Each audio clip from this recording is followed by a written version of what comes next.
All right, we're recording. I am here with Mr. Owen Hooper, aka Mouth Breather, not to be confused with the grindcore band Mouth Breather. And by the way, fuck Mouth Breather. You don't like them?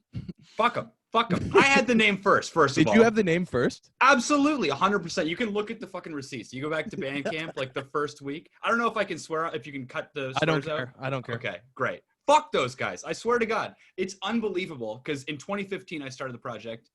The problem is, I think that on a merit, and I don't want to, sort of derail the conversation right away, but No, please do.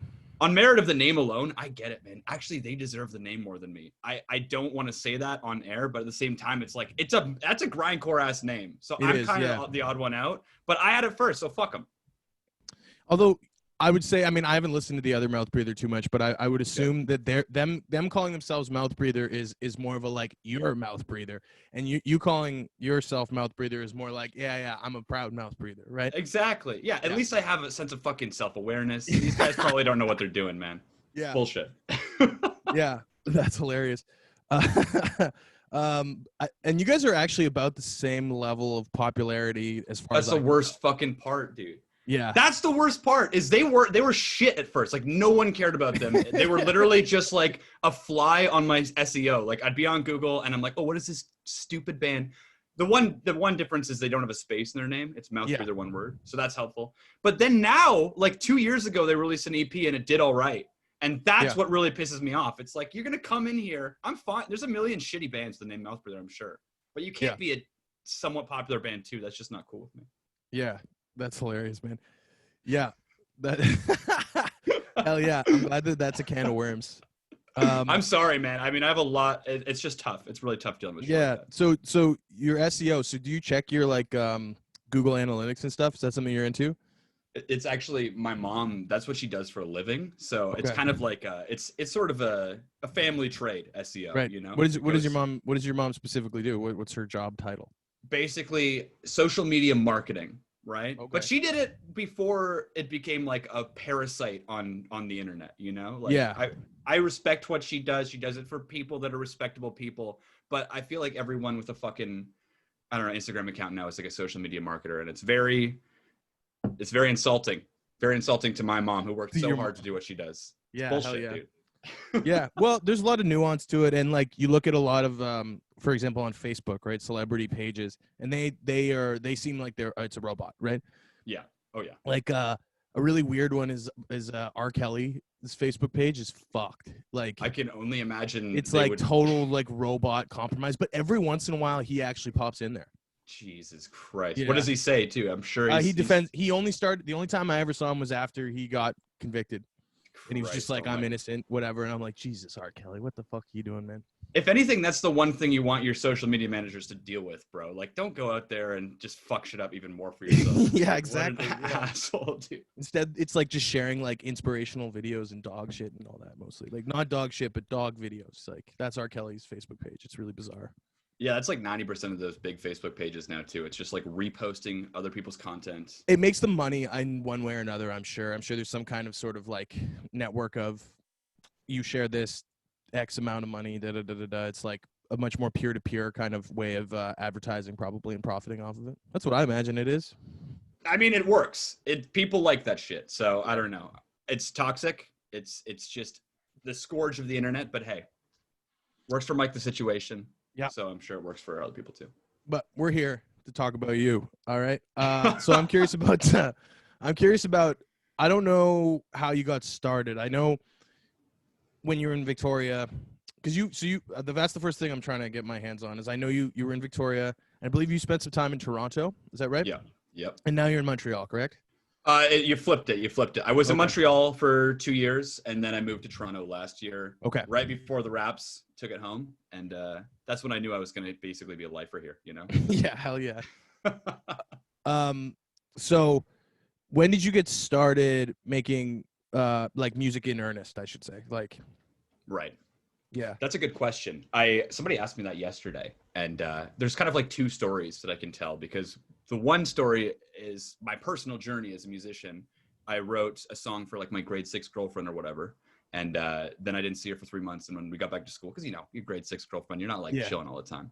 Got back to school, and it turns out she was Catholic. She neglected to tell me that, which was information that I would have liked to have been disclosed, because when you're a Catholic 6th grader, your parents are not cool with you dating people, like specifically Catholics, I've found. And I don't want to be inflammatory on this podcast. It's just something that I think found. Catholics are one of the rare kind of like open season sort of categories of people, to be honest. Yeah, they've got thick My grandma's skin. Catholic too. It's all good. Yeah, it seems like, you know, the Kennedys, all those, they're all good people. But you know, it was a problem. So I get back, wrote her this song, my first song. Surprised that I actually stuck with it after she broke up with me the next time she saw me. But and then I'm digressing here. But then Do you there's remember the the other. song? Do you remember? Oh no, no, okay. It was garbage. It was super hot garbage. And in fact, it was definitely just another song, and I just stole like the melody and the chords and just wrote lyrics over it. That's But one way to to write start. music, though. Oh yeah, You just get better at it. In fact, all songwriting really is. You just get better at stealing. Yeah, pretty much. everything is a remix. Great. Yeah. I don't know what that was. It was like a YouTube show. YouTube video, yeah. I watched that in grade 12 drama class. He showed it to us, and I was like, "Oh, hip teacher alert!" You know? Yeah, Like, this guy gets it, man. This Yeah. guy's with the culture. yeah, but that's something I am fascinated with. Is like the sort of like the kind of like there's a randomness to the line of appropriation, and when it comes to, and I don't mean that like cultural appropriation. I mean like just like literally melodies and stuff. Like, Yeah. when people choose to say it's theft, seems completely arbitrary to me. And I also enjoy that it is in a sense still just, it's like kind of like the 6 Degrees Kevin Bacon thing, but with cultural appropriation. Yeah. Because as much as I am like a huge Beatle head, it's like, you know, or like the Black Keys and White Stripes are a great example. It's like, okay, if I'm like some white dude in my basement making a Black Keys ripoff band, it's still just like 3 degrees of cultural, you know, appropriation. So Yeah, it kind of gets muddied at that point. Like what is really taking from other artists and where is the line there? You know, I'm not going to do like a Tina Rewen cover band because that's very clearly, evidently like a cultural music force. For sure. But there's some areas where I'm like, I'm not really sure we have this mapped out entirely. That's all. Yeah. I'm not going to be putting out a dub album anytime soon. You know, That's a shame. I'm gonna be honest because dub's great. The Dub Side of the Moon, Easy Star All Stars. Yeah, I love that shit. Yeah. Killer band, man. Yeah. Fucking great band. Yeah. So, anyways, your music. So, like, because it's I listen to every song that you've released. That's what I do. Respect. You had that playlist, which was very handy. Nice. Oh yeah, the ranked. Yeah, the ranked playlist. I disagree with the order. Shit. Well, that's none of your business, dude. It's my playlist. Yeah. I think Go to Bed was ranked too low. That was my big one. Nice. Okay, I respect that. That. There's people out there that would fight you on that. They say it's ranked too high. You know. So. Ranked too high. Yeah. Anyways, yeah. So where'd you get started? Let's hear about it. So here's the caveat is my parents actually are both musicians too. Okay. So that's what I thought. I wrote that down, but I didn't want to like go out there because I heard it third hand, you know? Oh yeah, exactly. And I appreciate you having some discretion with that information, you know, because some people, and here's the thing, man, I don't give a shit. I'm super happy that I'm from a musical family. That's awesome. But what's really convenient is when I was like maybe 20, 21, I didn't really want to talk about it. Cause like, what if suddenly I blow up tomorrow and everyone's like, oh, it's just cause he's got musical parents. Yeah. But luckily, I'm 25 and have had a mediocre amount of success at best. So I think we can put to bed the idea that my family is helping me get anywhere with music, you know? Yeah. So it's all right. I'm happy. They're great parents. My dad was in this band called The Grapes of Wrath. My mom was in this killer band called Lava Hay. And, you know, just being around the music, they never really worked with me on any of my music. They were really good about that, like not wanting to fuck with step my on your influences. toes and influence and stuff. Yeah. Yeah, but just the fact that there was instruments around the house was like a huge leg up. So I really appreciate that. So when did you have any projects before Mouth Breather or what? Yeah. So you know, at high school, everyone's got like 40 bands in high school, right? Yeah. So I think the first band I had, this is great. My like 2 childhood friends, Sugi Henson and Ben Arney, their parents, good names. Ben's yeah, great names. These guys could be on Mad Men or something, like, which is a show I've been into right now. Great show. Hell yeah. But we started a band and we didn't know, man, we were like nerds, man. We were fucking nerds. We were not listening to cool ass music. We were listening to like Owl City. And by the way, that is cool ass music now, but like, sort of, you know what? when you're in grade 9 and shit, you're like trying to get into Joy Division, even though your palate isn't actually sophisticated enough to enjoy it. You just listen to it because you want to look cool. Yeah, that was me with hip hop in grade 9. I was like, you know what? I'm going to be a hip hop guy. It's smart. I mean, I get it. Stuck in the end, but I was fake exactly. initially, for sure. It's interesting how so much of my life started as me just posing, and then eventually I started enjoying what I was doing, And I think that's fake it till you make it, brother. Like. No, it's true. Yeah, but anyways, so we started this band in grade 6 or 7 called Small Dogs at Large. Still maybe the best band name. That's a great band name. Yeah.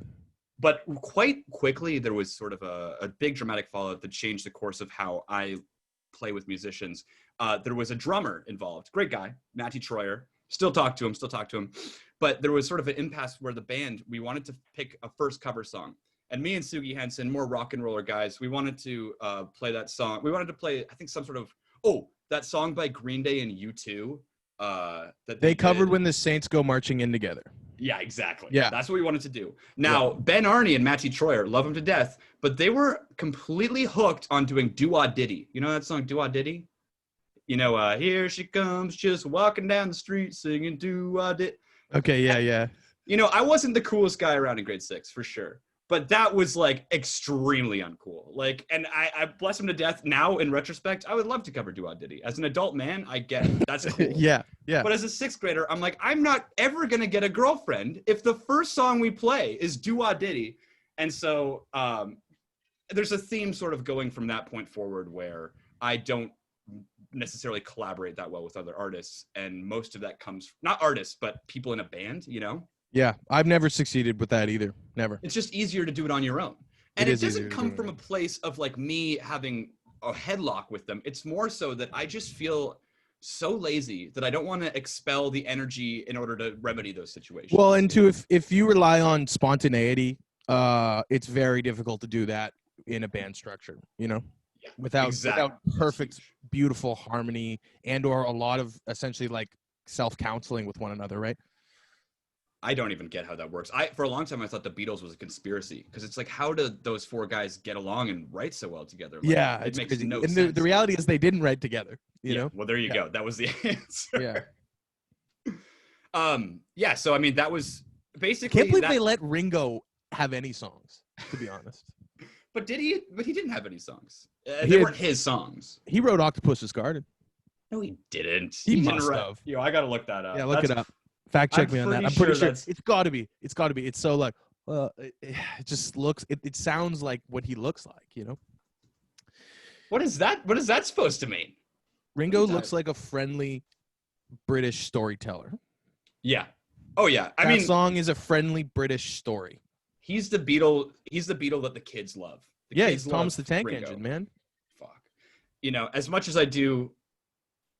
I was going to say something controversial about how I thought Dustin Hoffman did a better job at Thomas the Tank Engine, but it's not true. Dustin Hoffman actually even do Thomas the Tank Engine? I didn't know he did a couple seasons after Ringo bowed out, I guess. Wasn't it Alec Baldwin? Or did they all do it? You know what? You might have a point there, but I do know that Dustin Hoffman did it for, and this is where shit gets crazy, actually, because the movie The Point by Harry Nilsson? Yes, I do. I do quite well. So I don't know. You don't quote me on this, but there's something here. Ringo does the original narration, but Dustin Hoffman does like the American narration. Yes, that's correct. Yeah. So they're always like up on each other's shit, apparently, in the narrator game. I don't get that. I don't know either. I guess they both have this friendliness about their voices, although I think Ringo is inherently more friendly because Dustin Hoffman is he's that guy that seems pretty like almost stoic and then breaks loose. You look at Tootsie, you look at Straw Dogs, Graduate. And a great way to sort of describe why Ringo is the more friendly, cuddly one is, have you seen Mr. Megorium's Wonder Emporium? Didn't fly. Not in a long time, but yeah. Yeah, I don't remember it that well because I was a child, but I do remember that it kind of fell flat on its face, and I don't think he's usually better at playing the more reserved character that breaks out. You're right. Yeah, he's the kind of guy that like is just reading, and then that's kind of what I've always thought of Dustin. That's a great way to put it. I agree with that completely. Okay, but so you're in a band. They wanted to cover Doo-Wop Diddy. You thought it was uncool. Was it Small Dogs Live Large? Small Dogs at Large. At Large, yeah, that's a great band name. Pretty good. Pretty good. Yeah, I mean, I guess that rather than, going into the extreme history, basically every project up until grade 12 sort of settled the same way, like a couple guys get together. I think one of them was called O Atticus, that was reference to Kill a Mockingbird, great book. Yep. A couple other ones, but just in general, we had a tune called Chicken Nuts and Cheese, which was kind of big in our local high school. We made That's Ween-esque, it sounds yeah. like. Yeah. And I mean, the story goes later on. We'll get into that later, but at that point, Ween wasn't even on my radar, which is crazy. Okay. You know, because it is. I feel like.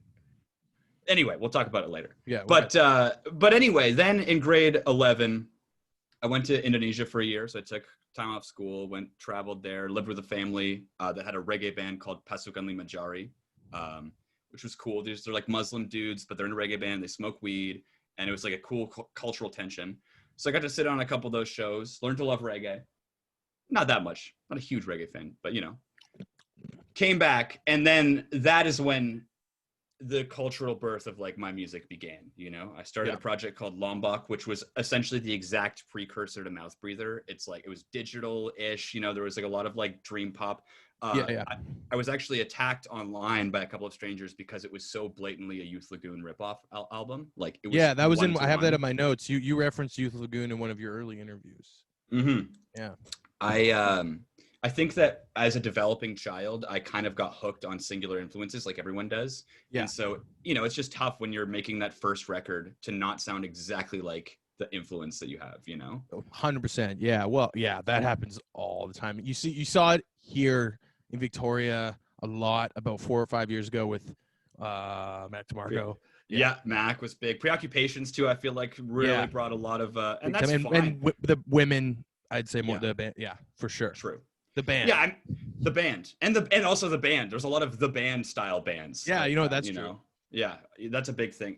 Actually, that's what's crazy about Victoria is there's like what I always found, and it might be different now, I haven't been there for a few years, is there was a very like pop-centric folk scene, and then a really like post-punk centered alt scene. And there was like very few bands that actually sort of collided between those. Like, they were really separate. I mean, Good Party, for instance, was like created as an antithesis to Rifflandia, like out of basically spite towards Rifflandia. And I think that's punk rock as fuck. But it is interesting how there was no like cultural exchange between those parties at all. Yeah, except you. Except me. And that's the next part of the story. Yeah. I remember that, yeah. Because I think I opened for you one time at Good Party. Yeah. Oh, that was in the Joe LaRue's apartment. Yeah. I don't know. I was drinking so viciously during that period of my life that it's all kind of blurred, to be honest.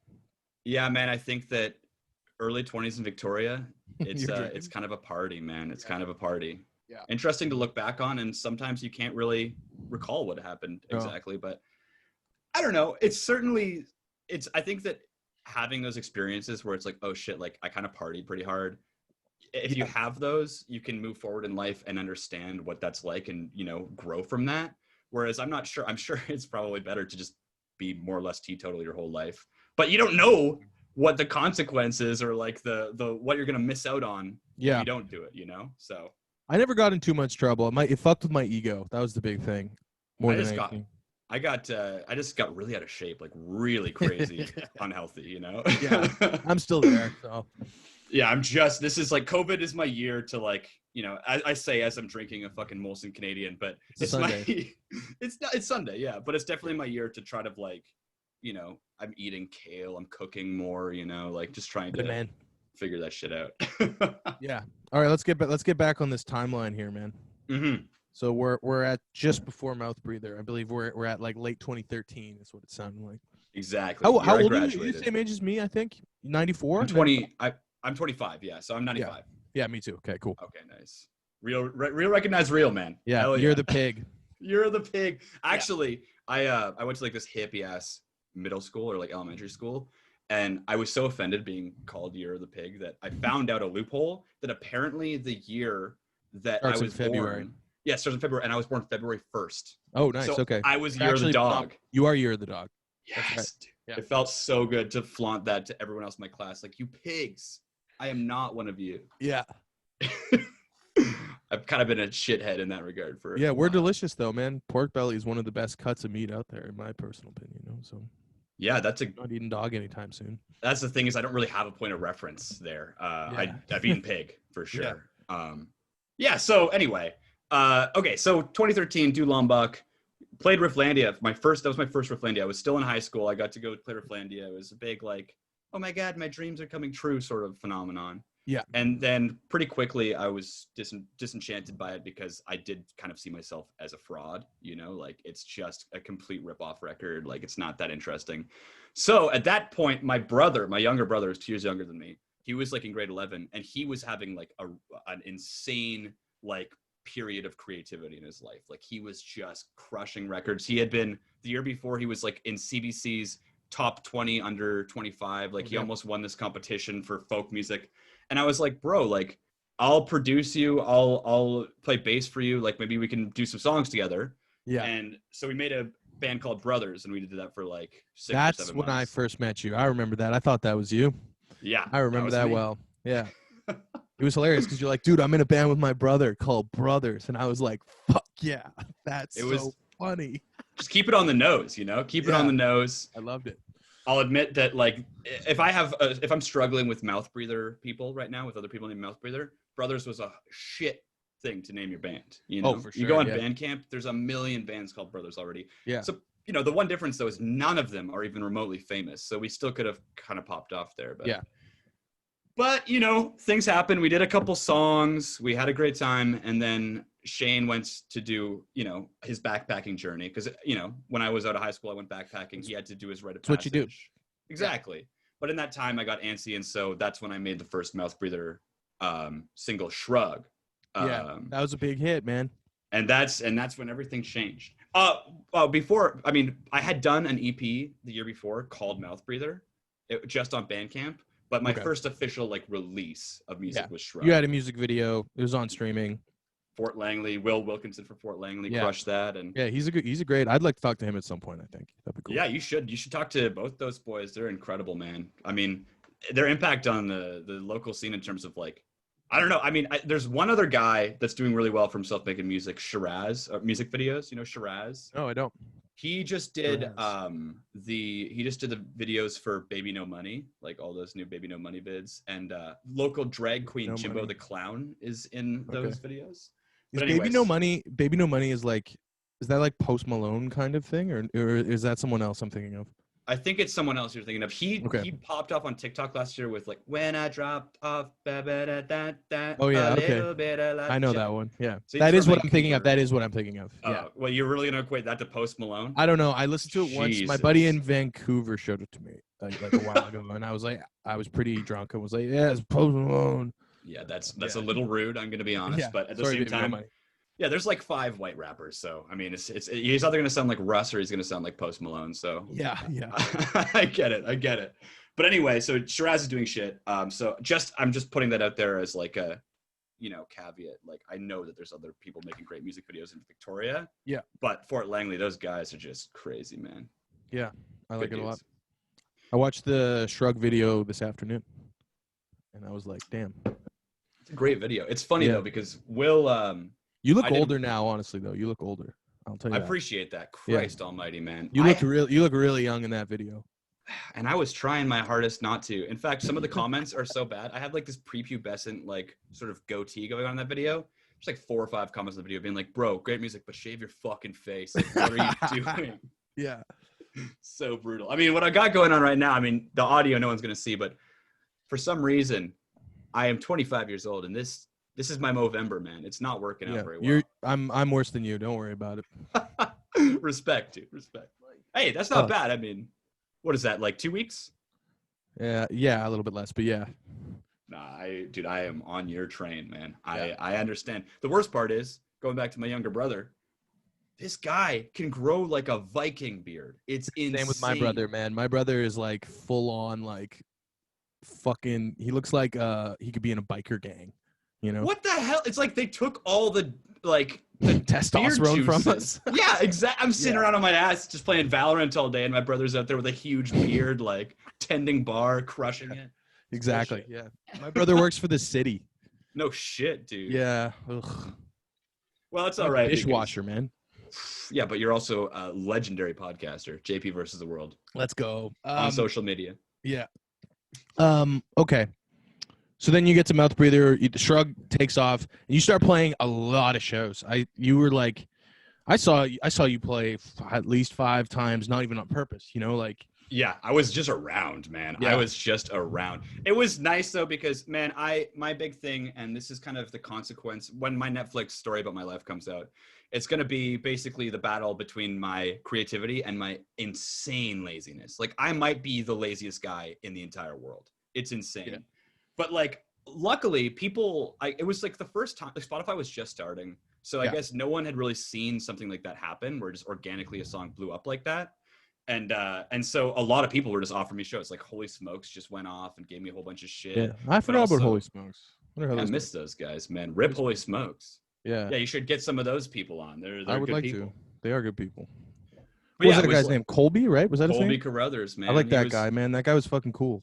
Yeah, man. He's still in Victoria. I was playing Grand Theft Auto with him like a few months ago. Oh, cool. Nice. Yeah. I think, man, COVID has really fucked people up, though. It's crazy. It sucks, especially if you're in the service industry. It's like, what the hell? I've been laid off twice.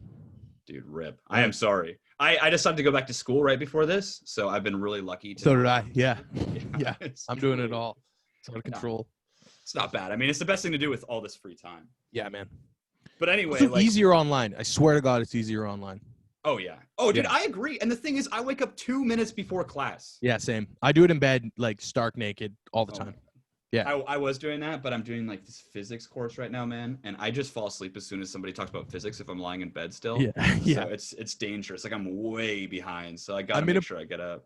I'm in a performance art class. So I wake up and I'm like, fuck it. If I have to turn my camera on, it's a performance. Yeah. That's actually genius, dude. I feel like you're probably sitting there being like, somebody tell me to put my fucking camera on. Like, I am waiting, dude. Yeah. This is amazing. I'm not actually doing that, but yeah. Well, I'm not saying like you're the guy from The Guardian or whatever who jacked off on camera. Like that shit's crazy. That shit was wild. Yeah, I'm just like, boomers are stupid. Sorry, boomers. I don't understand how, like, so easy to not do that.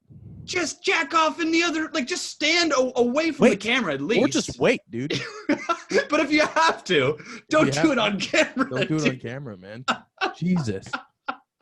Yeah. No, that guy's an idiot. Apparently he's actually like much more of a dirtbag than that. And he posted this idiot Twitter yesterday and was like, oh, I can't believe I'm getting fired after like being such a loyal employee. Everyone's just like ragging on him. Like, what is your fucking problem, dude? Just leave. Like, shut up and go away. You fucked up. Yeah. It's so good. Yeah. You're not fucking Megyn Kelly, man. Like, sorry. Yeah. Yeah. Not everyone gets to be Megyn Kelly, bro. Yeah. It's the way it is. But what were we talking about here? Early success in Victoria. So the thing is, basically, this is where my haunted past of not working with bands that great comes in, you know?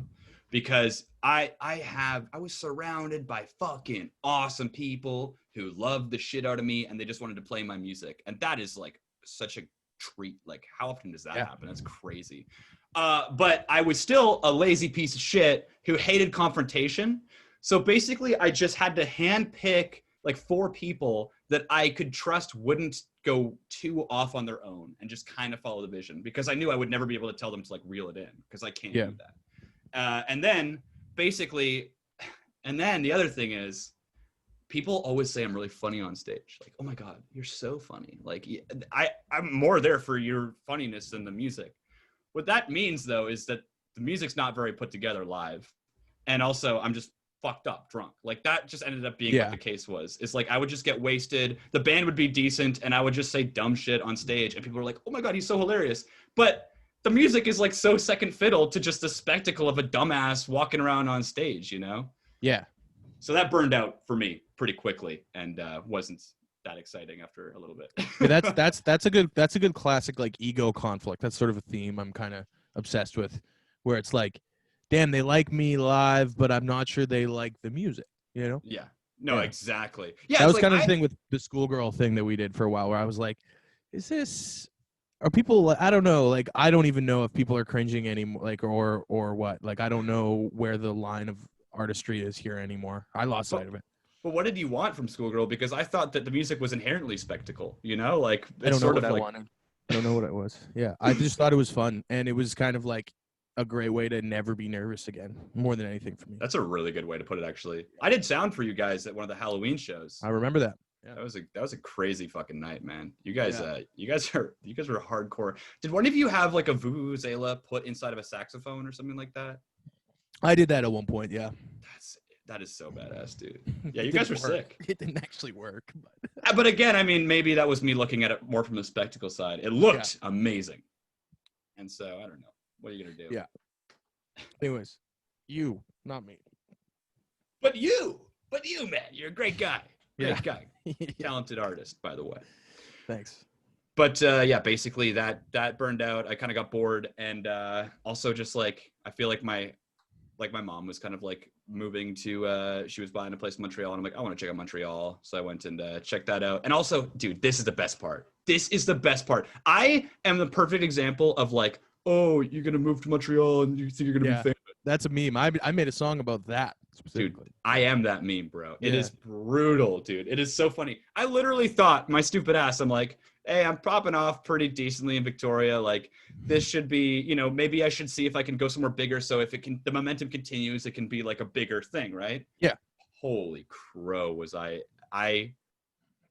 was so stupid, man. Yeah. It's the move into LA of Canada, right? Oh, it's insane. It is Yeah. so Toronto's insane. a better move too, in my opinion. It's easier to I find a niche there, I think. I 100% agree. And it turns out one of the big reasons why is because the metrics don't really add up in Montreal. They say there's over 1 million people there, but how many of those are actually Anglophones? Like, that community is probably the same size as Victoria. Yeah. 300,000 really- people or whatever, yeah. Yeah, it really limits, like, it's not actually a big city if you're playing English music at the, like, 5 English bars that are left there, you know?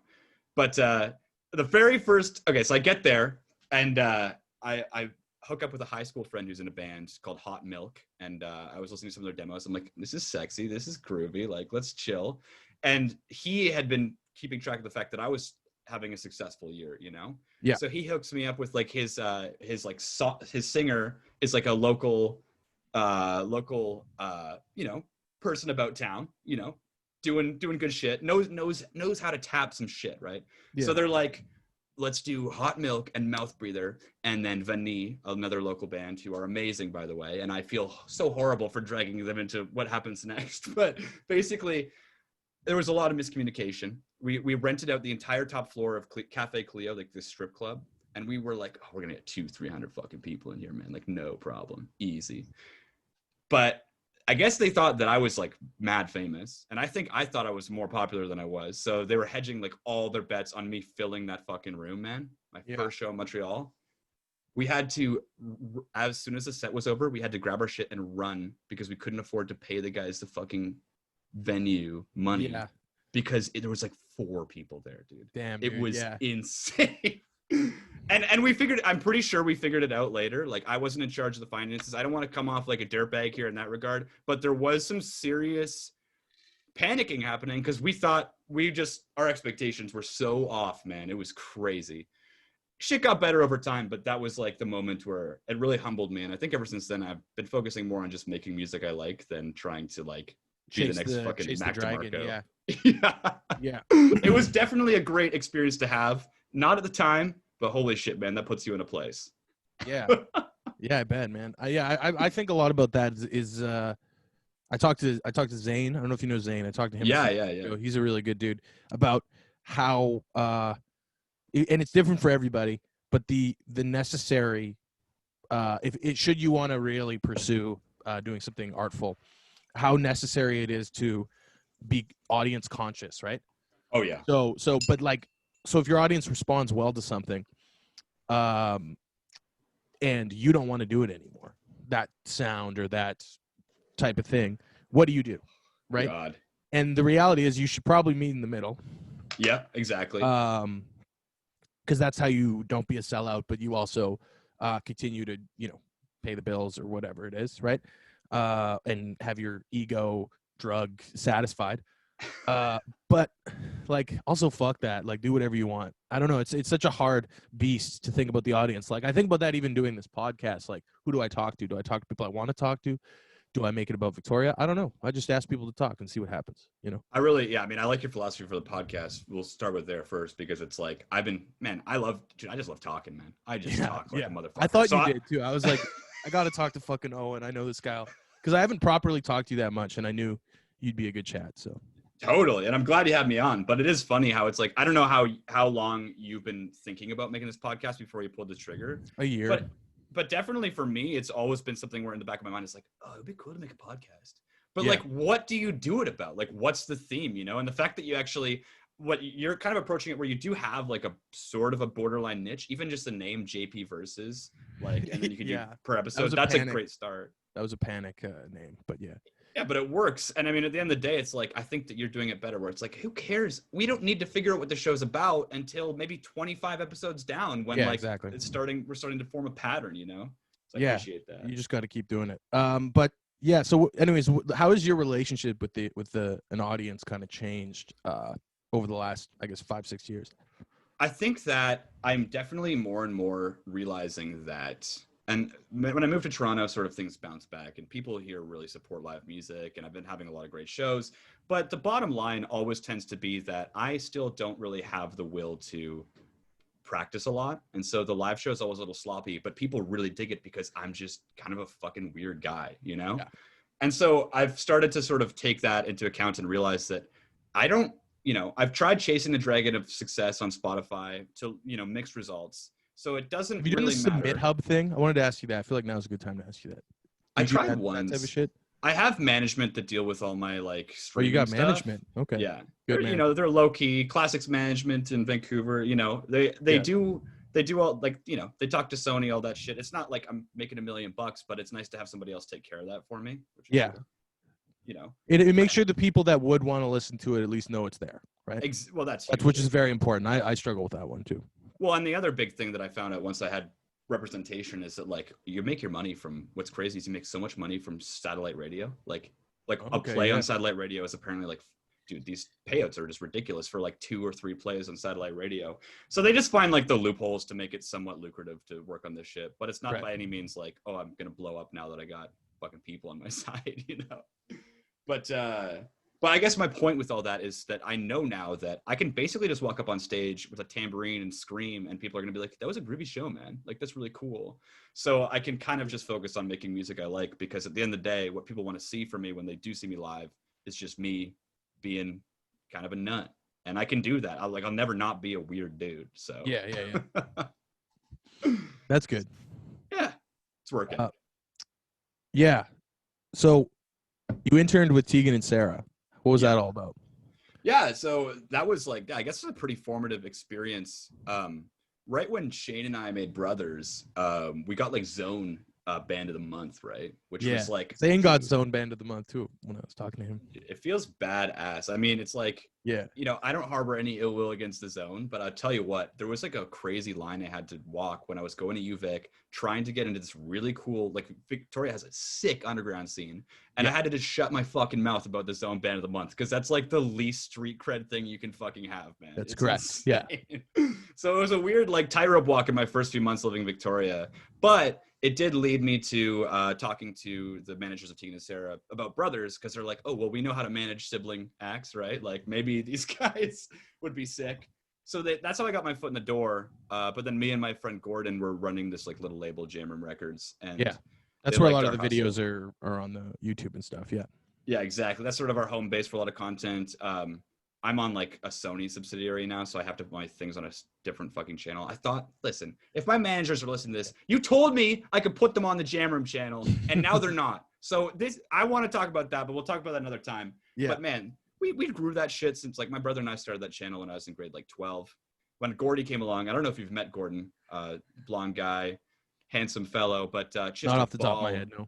Ball of energy. This guy bounces off the walls. And so we walked into their office with like a demo tape of our artists, and they were just like, damn, these guys have balls. So they just gave us internships, and we spent like a good couple months just hanging out with them. They would take us to like festivals and shit. Like I think they just wanted, it's tough with the music industry. There's not a lot of money going around. So people just kind of try to hold people. Like, let's keep these guys in our circle of influence in case anything good happens.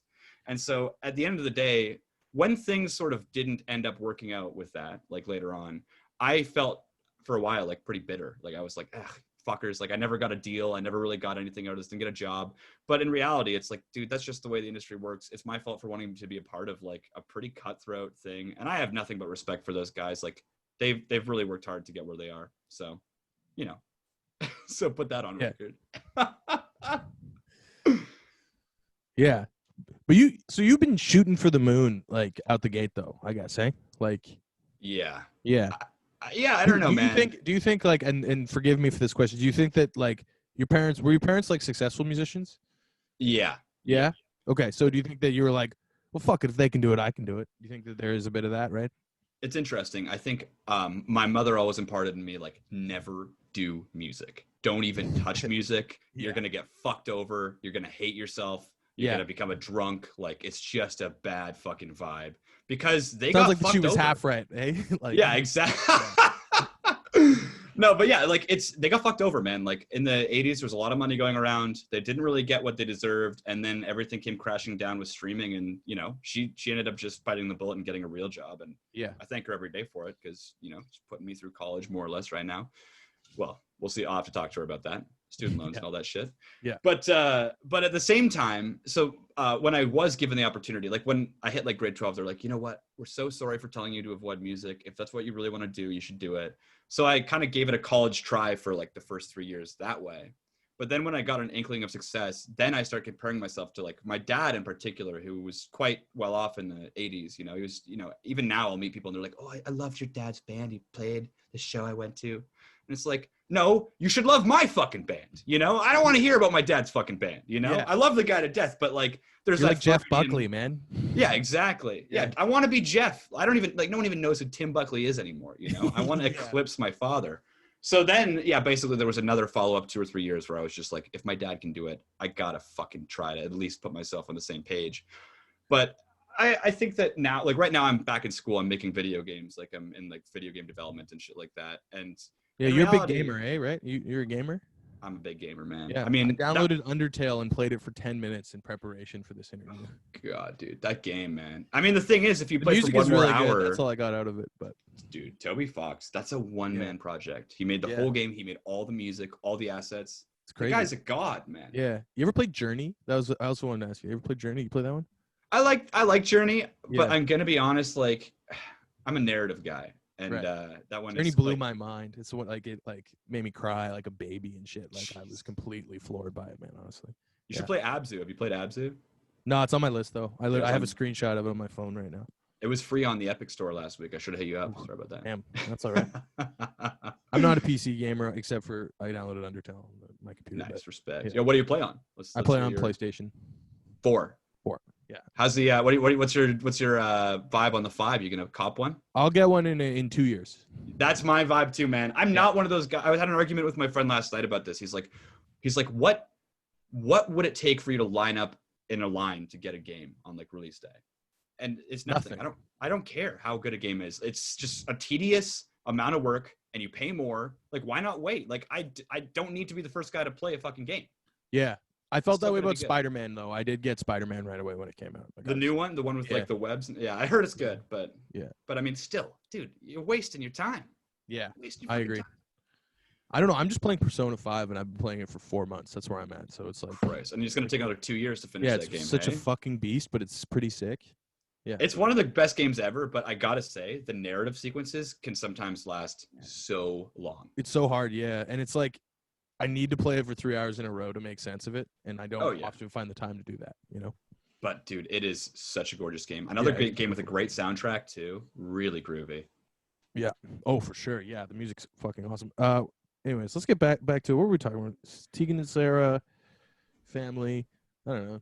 I think my point with the gaming thing was that I think that more than anything, I just believe in the fact that you only live once. I believe that you only live once, but And I know that it's kind of like... You've been in Toronto too long, man. Shut up. YOLO. I don't know. Maybe we don't. Like, actually, I'm not even going to... I'm an agnostic YOLOer. I'll say that much. But I do really prescribe to the idea that, like, I think that life after death is just, like, being leaving something to be remembered by, you know? And Yeah, the body of work, right? yeah, That's where the exactly. body of work, the canon. I know Prince. I'm pretty sure Prince was very obsessed with that. And you know what? I think he did all right. I think he did all right too. Yeah, I think we might see the fruits of that over the next couple decades too. Still, I think they haven't even scratched the surface with unreleased Prince music, from what I've gathered. So, And also the stuff he's written for other people too, man. Like Jesus Christ, Yeah. that guy was prolific as hell. Maniac, yeah. He wrote Maniac? Oh yeah, he did. Hell yeah. Did I see Prince doing Maniac? Yeah, I could. I totally could. I could see him do fucking anything, man. Pretty much anything. Yeah. Yeah, it's insane. He could have done Harlem Shake for all I know. Maybe that Yeah. was like an early He coulda demo that done- he had. He could have done music for airports. Yeah. Yeah. He probably did. It's actually just a record of his that was accidentally slowed down in like a tape yeah. machine. That'd be sick. Prince. Rest in peace, man. Okay. I got some weird questions for you if you want them. Shoot, man. So I watched the cinema video. Nice. You did an interview about it. You used the term kino, which I'm quite Yeah. fond of. Big fan of the absolutely. term kino. It's applicable to non-film often. Right. But you opened the video Yep. with yourself superimposed as Obi-Wan Kenobi Yep. in episode 2, I believe. Yep. Best episode. Yeah, so that's what I was going to ask. Like, I want to hear. I got some boys that are big prequel boys, and I'd like to hear where you stand on all of that. Well, I think everyone was pretty happy when Kanye came out and said the prequels were his favorite. Yeah, right? dude, that was so lit, man. Yeah. It was just like, dude, this guy, I understand he's going through some tough times and he is being a little reckless, especially politically. But the guy is still so self-aware in terms of how to be fucking hilarious. Like, he is so smart. He's so funny. And I think if anything, he's also he a just takes it good too far. person. I got to say, like, there's something about Kanye if you sit and listen to him talk long enough, you kind of realize, I'm like, this guy's intentions are good. His heart is absolutely in the right place. Yeah. I would never, ever say anything otherwise. Narcissism, sure. But even then, like, but his narcissism, like his early interviews about like, why can't you see a black man as God? Like it's all from a place of like, yo, I've been put down my whole life saying like I shouldn't be who I am and that I should be humbled. And it's just like, how can you call him a narcissist? I mean, it's fundamentally for like a good function, right? I don't know. Obviously, now he's extremely rich and like maybe he can cool it a little bit. Yeah. But I mean, like, fame corrupts people, and the fact that he is still forthright is crazy, right? Like, even you talked about like even the touch of fame, or whatever, like fucked with your head. Ruined me, dude. Yeah. thinking about the level of a Kanye West or something, and it just sounds like it would just completely melt your brain, man. Like crazier than any drug addiction, crazier than anything. It just sounds so hard to stay ground, like not even stay humble, but to stay like focused even, right? Well, yeah, and that's the big thing. Oh, are you there? Can you? Oh, yeah, sorry, just glitched out. I think we're good now. We're good now. Check 1, 2.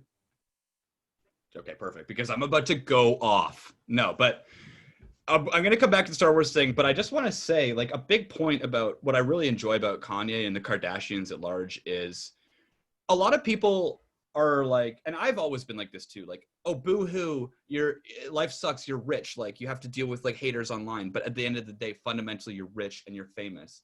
But, like, there's a new level of influencers that didn't exist, like, 20 or 30 years ago. So our models of like criticizing people based on privilege are also somewhat outdated. Like, I don't deny by any means that these rich influencers are totally, pieces of shit, whining and complaining about nothing. But at the same time, Kim apparently posted this photo of her with an I voted sticker, but she was wearing a red dress, right?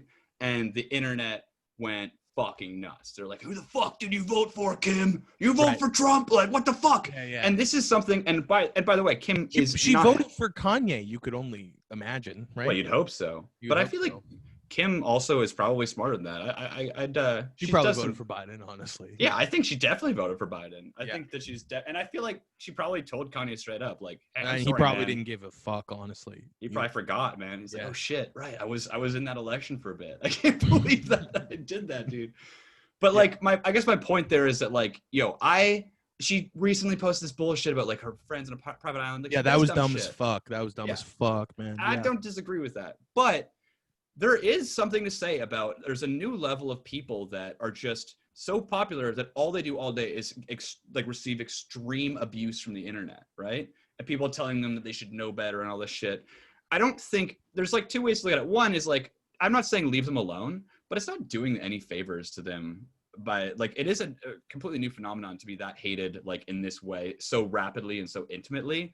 But also in the case of someone like Elon Musk, if anyone out there, and like I don't really know where I stand with Elon Musk. I know a lot of my friends, most of my friends are pretty left wing, and I'm left wing too, but I don't know economically if it's like a good thing to just like complain about rich people all the time. Like maybe there's other ways we can deal with that. I don't think it does much. Yeah, I don't think it does that much. But the thing is, the more you do, the more he just doesn't give a fuck. Like, the more you complain and you say, oh my God, you're rich, you're an asshole. You think he's going to suddenly take it more seriously? Like, yeah. No. And I do think complaining about specific people too, I think we do live in like, there's a lot of smart people that talk about social capital, or as I'll call it now, attention economy. Yeah. Right? Oh, yeah. So by complaining about X influencer, rich person, celebrity, whatever, by complaining about a specific person, you are giving them value in the attention economy, right? That's all. That's why Trump won. That's why Trump is where he's at. Exactly. It's exactly. We need to forget about him as quick as possible if we want to move on, basically. And also, like, or stop talking about him. Yeah, that's the other thing with like the Bezos thing. Shut up about Bezos. Talk about the fundamental reasons behind why he's successful and attack those. Why would you give him more airtime? I didn't know his name until about 2 years ago. Yeah, and we shouldn't. He should just be some android, and we should. I mean, okay. Here's the thing. I am definitely kind of out of line saying that because it is good to bring attention to that. But I guess my point is, just attacking a dude. Like, attack the principles that allow him to thrive like that in an economy. That's the unjust part. Like, why are you going after him?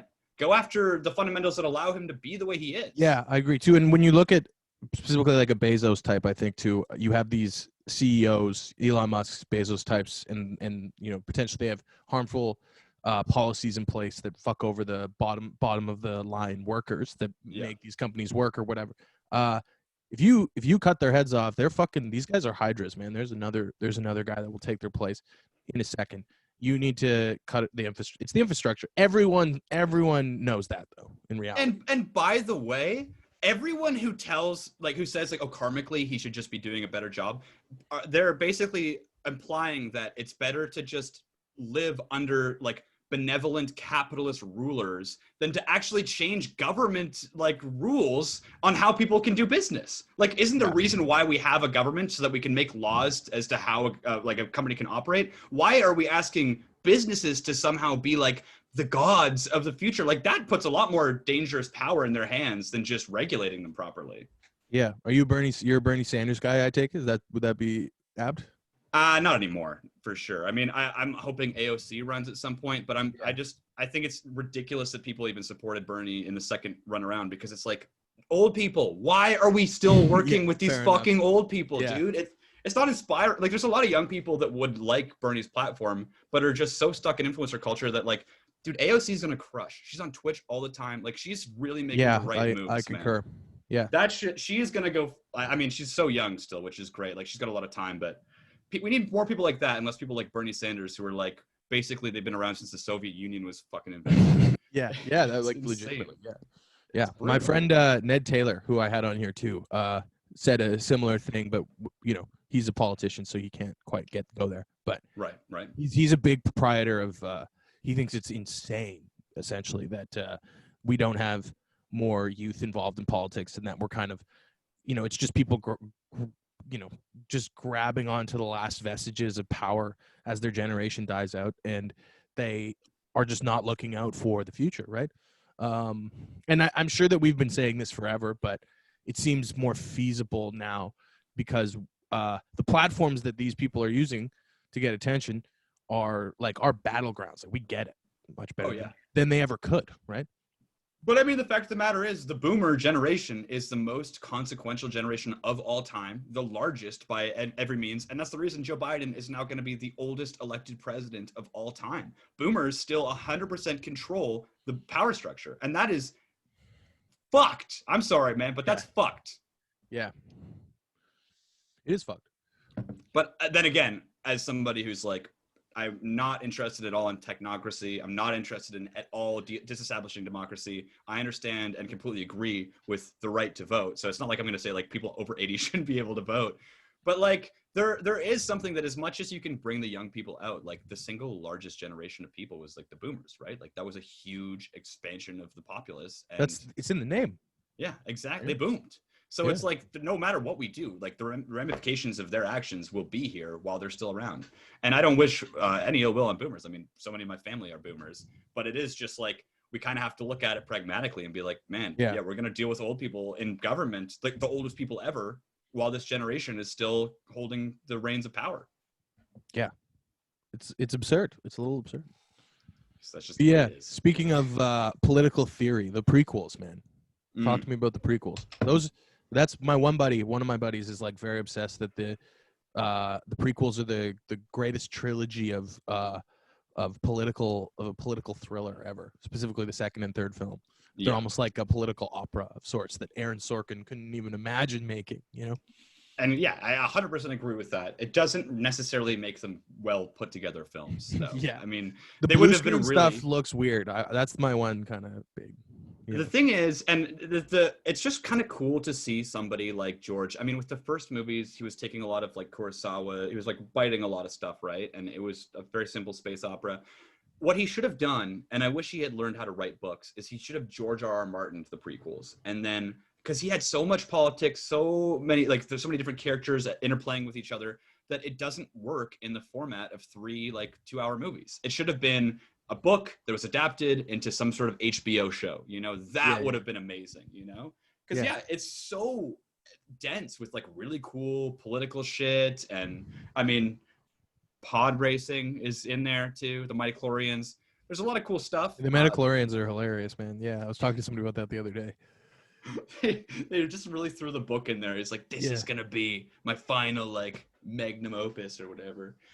And fundamentally, there's a lot of good bones on that body, but the skeleton is only like maybe it was assembled upside down or something. You know what I'm saying? Yeah, that's pretty good. That's a good metaphor.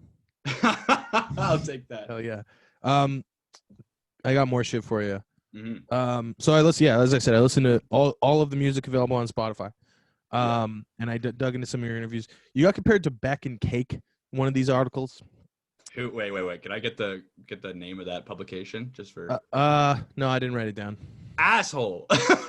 Yeah, I thought that was a weird one. Honestly, I thought it was a bit lazy. Beck, I can get, but Cake, no. Well, that's the thing, man. I'm totally on board with the Beck thing, and I don't mean any ill will to Cake, but fuck off with the that's Cake age. Thing. That's age. That's like they haven't aged very well. But Beck's got that kind of eclectic sound. The hip hop influence is there as well as you have.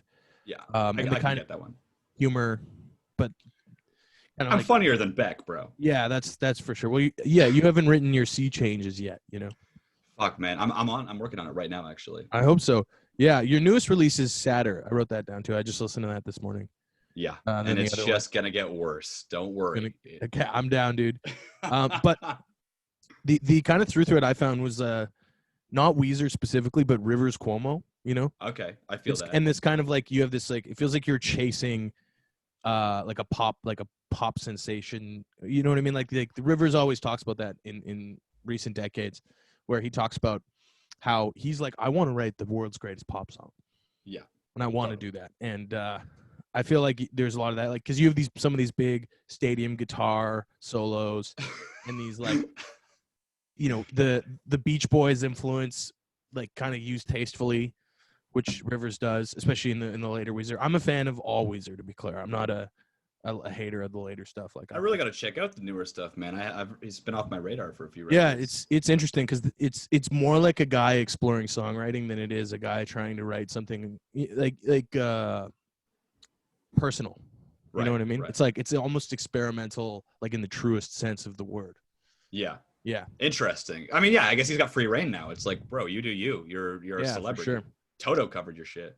Yeah, exactly. Yeah, that's just so whack. Honestly, that album sucked. I got to tell you, Rivers. Oh, it was awful, dude. The whole cover, he did a whole covers album, so bad.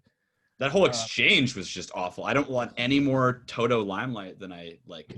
It's just garbage, man. It's like Journey's like "Don't Stop Believing." Like I everyone like Toto. Shut the fuck up. I like Toto. That's fine. I respect your opinion, but you're You know wrong. that they were the backing band for Thriller? Did you know that? I feel like I've heard of that, but that's crazy. Yeah. So they've done one good thing. Yeah. That's crazy, dude. Yeah. Dude, hell yeah. Okay. You seen any good movies lately? You watch anything good? Oh shit. Yo, I fucking have. Wait. Fuck, dude. I kind of want to like go through my. Okay, you know what? Never mind. Hold on. I watched The Queen's Gambit the other day. Yeah, Have you so seen did that I. yet? God, Yeah. that's a good one, man. It was That's good. really good. It's like it's just so comfy and entertaining. I didn't think it was particularly intelligent, to be honest. But Kasparov and like all these grandmasters made all the like the games are actually The really games good are good. Yeah, I looked into that. But it reminded me of like a shonen anime, you know? Interesting. Like Oh, where it was like just Hikaru no Go. yeah, or like yeah, or even like Naruto, man. But That's fair. Hikaru no Go is a very good reference. Nice, man. Mm-hmm. God, I fucking love that shit. I read it in Shonen Jump. I've never seen the anime though. Yeah, I never have either. I did. Yeah, I was a big Shonen Jump boy. But that's funny, man. But yeah, like she just wins everything. Like she's unbeatable. Yeah, she's clear. Yeah, I mean that's actually a good point, man. That's the anime thing where it's like Goku never loses. Naruto ultimately never loses.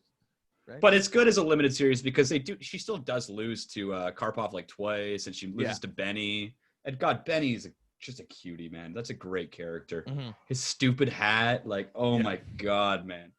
That was super good. Oh wait. But yeah, it did make me immediately like download a chess app and be like, you know, like every other person that watched it, right? And get destroyed, hey? No, I did playing online. I did pretty good. Are you fucking serious? I'm pretty good. Playing online? Yeah, I'm pretty good. Dude, I cannot get any of the openings properly, and I leave my shit way open. It's crazy. I'll be playing guys who are like 700, and it's like 4 moves and I'm done. It's crazy. I don't know how I could be this bad. Like you have to. I watched one YouTube video and I was like, I'm doing what this guy says. And I just there was that thing. I guess were you around on Twitch when they did the big like chess was huge on Twitch a few months ago? No, I didn't know about that. I'm not a Twitch guy. Why? What's wrong with you? I don't know. I just never got into it. I don't know, man. I think there's definitely like especially with COVID, like the parasocial relationships are like becoming more and more like almost necessary. Like I've had nights where I'm just sitting here drinking a beer and it's like I'm just gonna watch some random dude play Dark Souls. Like, well, not Dark Souls. If I say Dark Souls in the podcast, a friend of mine's gonna call me out because I fucking hate Dark Souls. Yeah. But you know, I don't like it either. Yeah. But he does. Yeah. It's way too hard, dude. I just want to shoot shit or like run around. Yeah. I guess a better example would be like Smash. Hell yeah. Yeah. I'm a big Smash guy. Huge. The only Smash tournament I ever played in was at that video game store in Quadra Village. Epic Games. Yeah. Man, I got 15th out of 16. Benny, my friend, got, he was the only one that got lower than me, I think. Right. So. Yeah. It's crazy because that's like what I really dig about Smash too is like you think that you are good, like you're the best friend of your friends, and you go to play any competitive tournament and you just get smacked, man. Smacked, yeah. I play online sometimes. I have a Switch as well. I play online sometimes, and it's just like you don't win. You just don't win. There's no way. These guys are so good, and it's a game for children, by the way. So relax, people. Yeah, Jesus. But yeah. What was I saying about that? Twitch is good. I don't know. I definitely came into it thinking it was kind of like super dorky, but I'm also kind of a dork, so I can't really can't really deny that. I can get behind it. Like I was for a long time like very much like, Jesus, what the fuck are people doing watching people play video games? But then you kind of think about it a little more and it's like same as watching people play golf. Yeah. It is. It's actually much more interesting to me than people playing me golf, too. Yeah. So. I like the speed runs. I watch like speed run compilations and shit when I'm hungover. That's kind of my like comfort zone. You know? I respect it. I'm not a huge fan of like the entertainment streamers, but I'll watch like Valorant tournaments. Like I love tournaments like days, you know, just like any other sports. Like I like basketball and I like Fortnite tournaments. Yeah. You pick someone to root for and send it, right? Yeah, exactly. And it's never Tfue. Fuck Tfue. I don't know what that means, man. Yeah, well, some of your listeners will get it, and they're gonna be like, "Dude, that guy Owen, man, respect, dude. It is so true. Fuck Tfue." Yeah, fuck Tfue. Sure. Something I also wanted to ask you actually was, do you have any?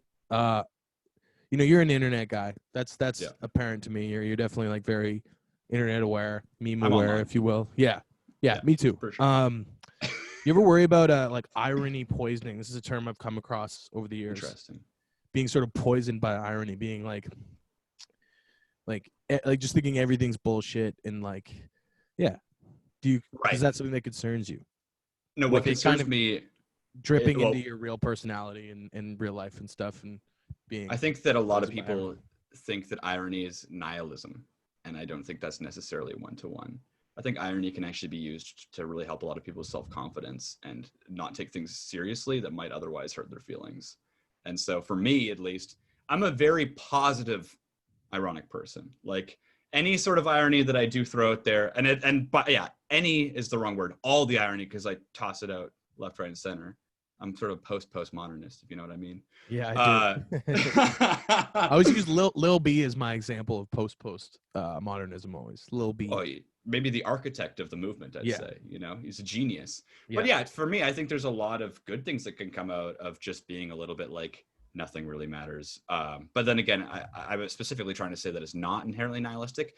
I guess what I'm trying to really imply is that sometimes it's really good to not give a shit. You know, like there's a lot of things that it's better, especially with the internet, where everyone's so focused on their fucking looks and whether or not they have enough likes on their photo and all this garbage.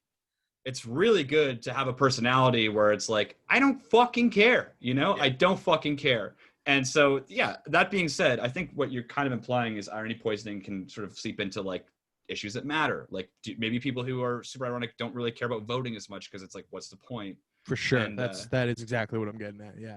Yeah. And maybe not voting specifically. Like you should definitely vote, honestly. Like I think yeah, you should definitely vote. There's no question about that. But vote or die. I loved that, man. They should bring back that campaign. That was fucking hilarious. Vote or die? Who did vote or die? I think it was P. Diddy, like 2004, the John Kerry election, I think. He did. Oh, hell yeah. That's funny. Insane, dude. Just like what do kids like? They like gangster rap. Yeah. Vote or die, dude. So, yeah. I might actually be mixing that up with the South Park episode that parodied the election, but something was going on there. Yeah. But yeah, I mean, I guess to answer your point, it's like, there's things that are worth taking seriously in life, but try to maybe examine those things on an individual basis and at a base level, always don't take anything seriously. But when something comes across your radar that seems serious, take it seriously. Rather than the other way around, where it's like you take everything seriously, but you learn to let things slide. No, you should let everything slide, but know when to take something seriously, because you're going to feel a lot healthier and a lot happier if things are just kind of sliding off your shoulders, you know? Yeah.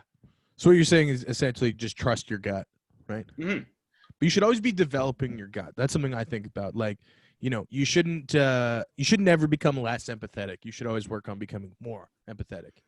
I don't know if irony necessarily has anything to do with empathy, though. I think it does. I think it does, fundamentally. Why? Yeah. Why? Well, because it's like, I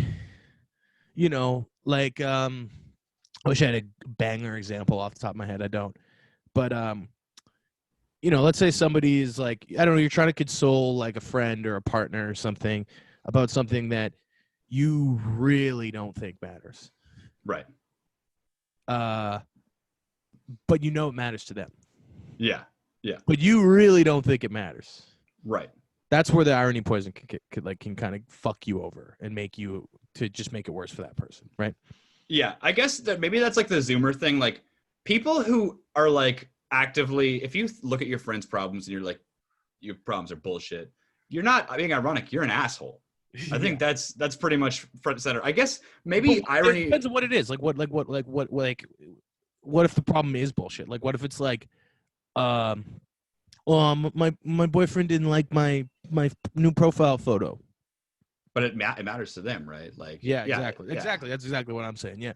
I guess the thing is, like, I look at it like crack a joke, but what I use irony for in my own sort of world is instant disassociation, so that I can look at things from a more objective standpoint. Yeah. If that makes any sense. Fuck yeah, I'm with it's that. It's not that I brush it off and then I'm like fucking done with it. It's more so is if I can immediately approach it from a place where I have no emotional like attachment to it, I'm actually probably going to be able to make a more informed decision about what to do about it. Yeah. Although I think that because I don't think either of us necessarily do, but like, which might not be a fair thing to say, but live in like it's easier to do that like in online contexts and looking at global issues and stuff, right? Where is if you're the one being faced with these given problems, Yeah. that omniscience is just it's A, not going to work, and B, it's not it's you're not going to do it. I mean, yeah, and that's the thing is like, I guess one example of where I find myself struggling is I kind of get frustrated and a little bit like sort of like nihilistic or like I maybe approached with some irony. The idea that like stuff like ending world hunger and all this bullshit and like, you know, or interventionist politics because like, oh my God, this regime is like, you know, doing bad things to their people. It's like after, especially after going through the Arab Spring and like being at that point when that happened, I was in grade 12, I was in student union and I was the guy that actively campaigned to like make China and Russia get out of Syria and all that shit. Yeah. And I think that it's just like really it's just naive to think that we have any sort of impact on global issues with social media. Like that's much more dangerous in my opinion than having like a more realistic understanding. Like people, if a government wants to basically make quorum, like get 50% of the population on board with invading a country, social media is a great way to help make that happen, you know? Yeah. And the thing is, that's almost never, ever been a good idea. And when it has been a good idea, it usually doesn't happen. Like a good example maybe would be like Rwanda, which didn't really have any actual intervention when there was an actual genocide. Meanwhile, like, I don't want to go too deep into anything inflammatory, but I do think that like, there's a lot of complex issues where like maybe we don't agree with the government of a country, but Libya, for example, is in a really bad place right now because they don't even have any semblance of control. Like everyone there is. I went down that rabbit hole big time many years ago. The Yeah. Gaddafi kind of rabbit hole. Yeah, it's like, hey, Good documentary I'll be the about first that. one to say, fuck Gaddafi, you know? Yeah. I'll say that first more than anyone. But is it better to have at least like some semblance of power structure than to have people running around like just fucking shit up constantly? I don't know. That's not for me to decide, but I do think that I don't agree. You're saying that's a byproduct of American intervention, right? Exactly. Well, 100% in my opinion. Yeah. Not in your. That's true. And I think that's objectively true. Yeah. There's no subjective thing about that. That's just what happened. Yeah. They got him. I'm pretty sure they like there was a press conference at one point where they're like, we fucked them up. And that's really scary in my opinion. Yeah. Yeah. It's complicated.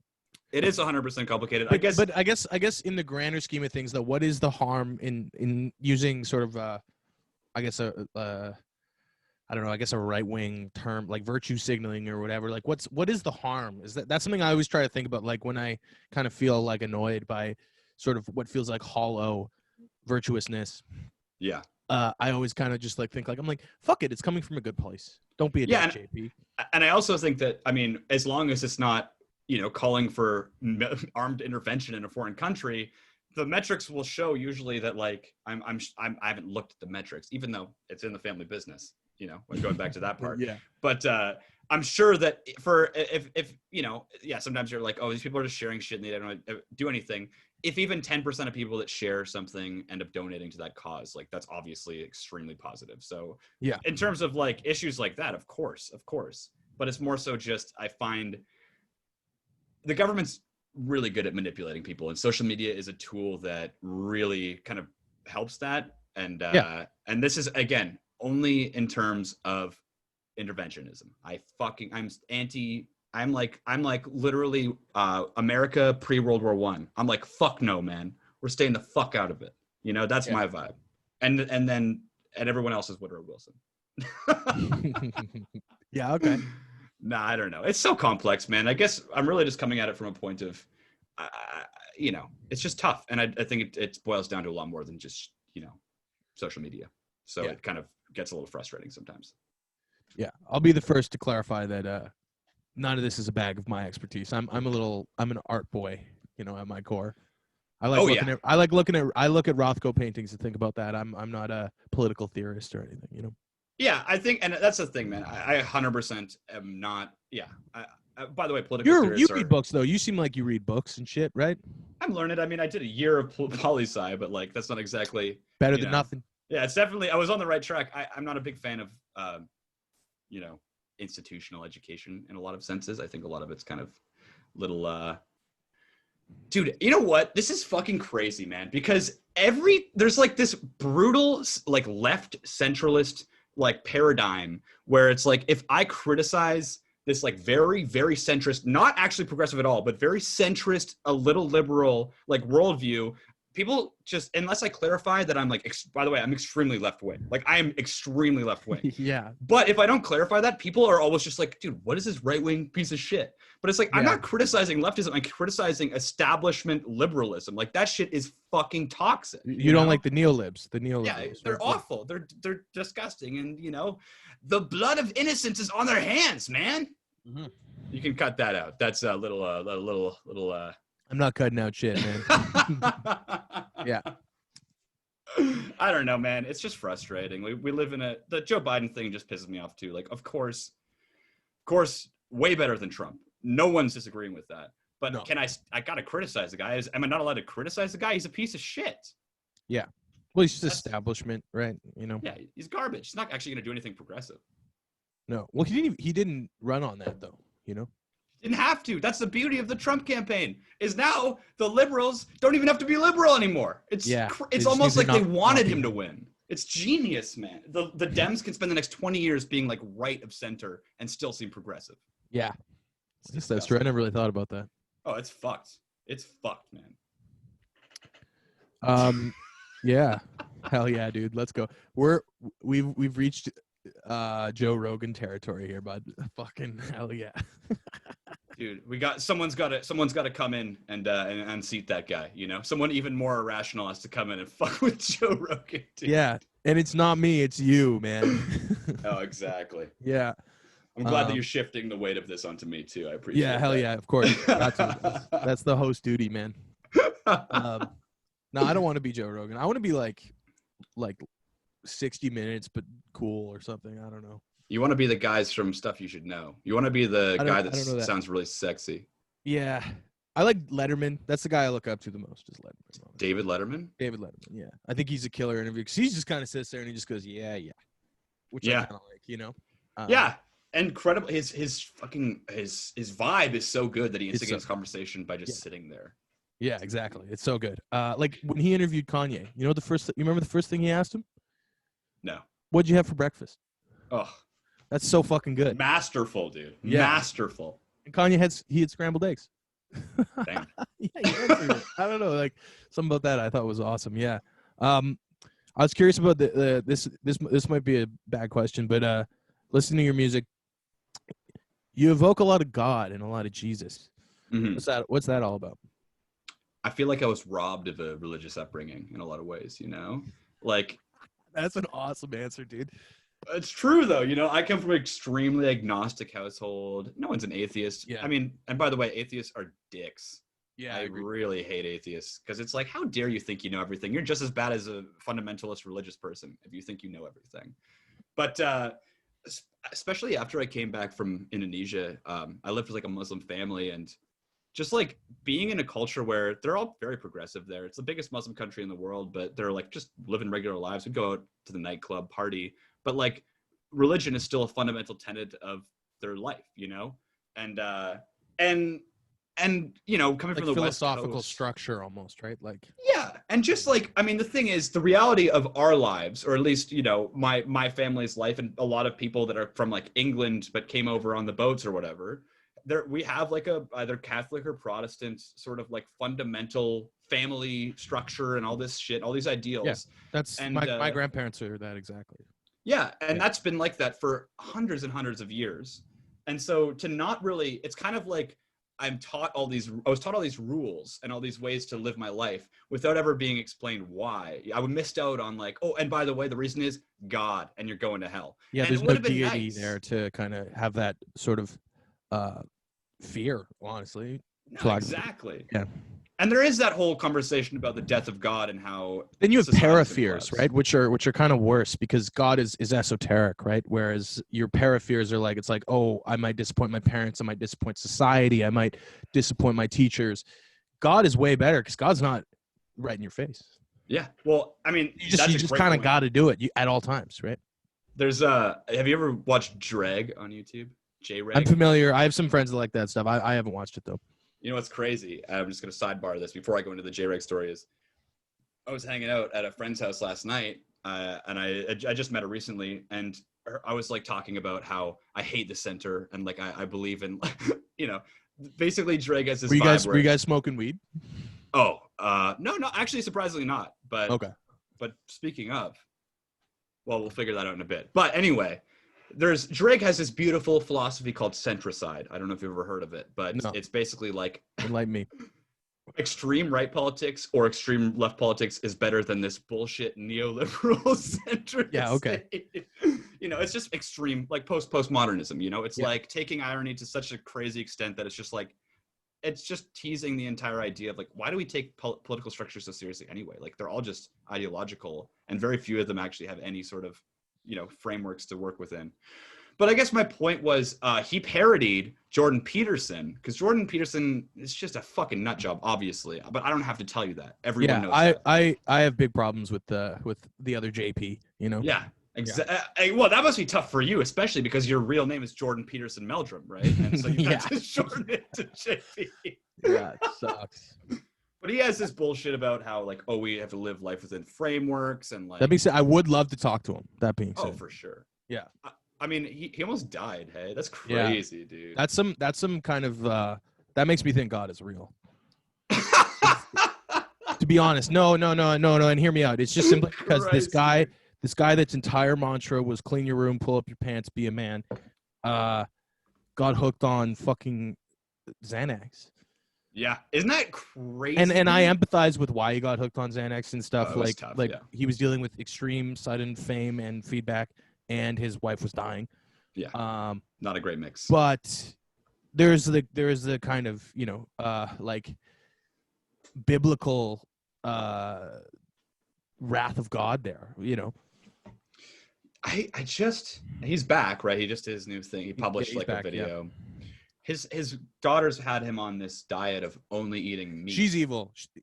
Jordan Peterson is a guy who shouldn't talk about a lot of things he talks about. His daughter is evil. That's what I think. I also wonder how society at large would have approached Jordan Peterson's philosophy like in the 90s. He would have been a Christopher Hitchens type. Yeah, I feel the same way. I feel like he would have been like, oh no, he's just like one of the horsemen of like atheism, but he's not. Obviously, it's just because he's not. He's a Christian guy. He believes that like the fundamental tenet. Yeah, it's interesting though. He would have been approached as like just an, you know, because the same thing could be said about Christopher Hitchens today. It's like, dude, you're an insensitive piece of shit, by the way. You know. Yeah, I liked his triangulation thing. I don't fully understand it, but I like that idea. It's just crazy that people can make a living just fucking lying to people. Like, I want to get that job, dude. That's crazy. Yeah. Just say whatever you want about how the world works. Like, they're no better and no different than fucking televangelists. It's the exact same fucking formula. It is, yeah. Those guys in particular, yeah. I completely agree. It's just like find lost souls and give them frameworks in which to live their lives and then get money from them. Well, and what sucks about your JPs and stuff is that, like, you know, yeah, I mean, you should clean up your fucking room, but everything else that comes with it, I don't know so much about, you know? It's easy to be like, oh, fuck, I never heard it put so bluntly, and then you kind of submit to it, and da-da-da-da-da. It's a problem with dogma, period. Yeah.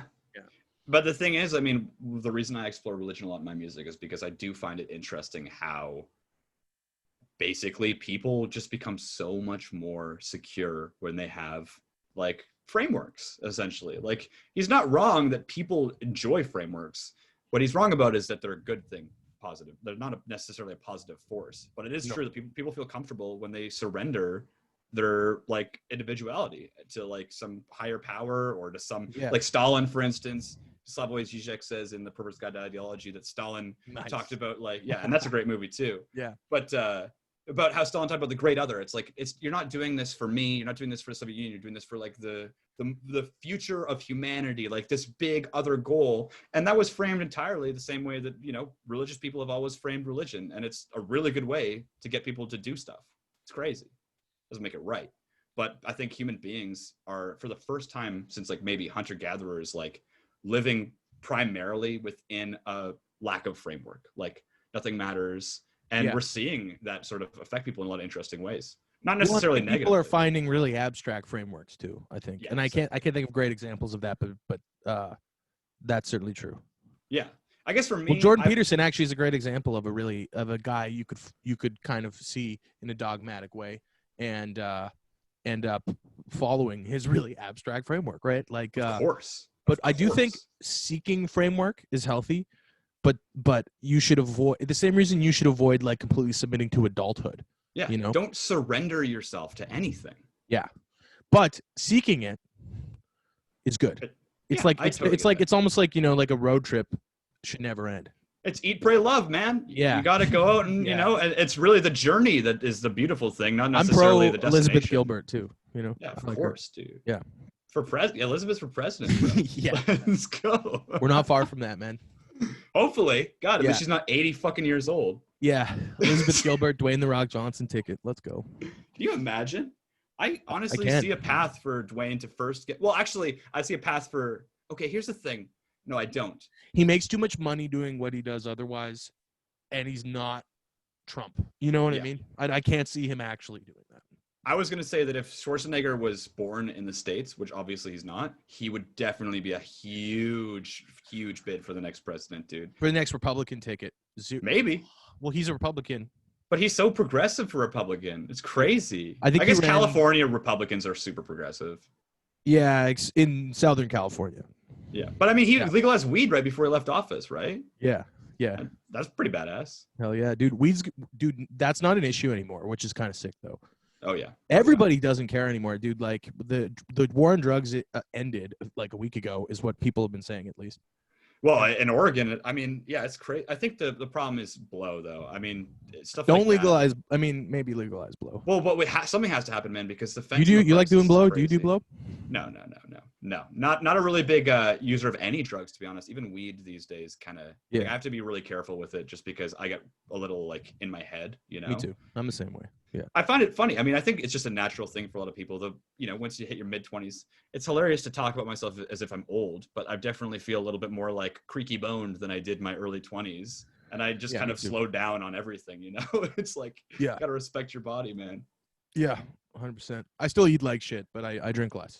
That's for sure. Yeah. Yeah, I mean, that's fine. I mean, you're not gonna have a hangover from eating fucking KFC or whatever, you know? Yeah. That's what. Well, actually, that's a lie. There's a Popeyes that just opened down from my fucking house. KFC's bad. Yeah, KFC, Domino's Pizza, kind of get a hangover from those.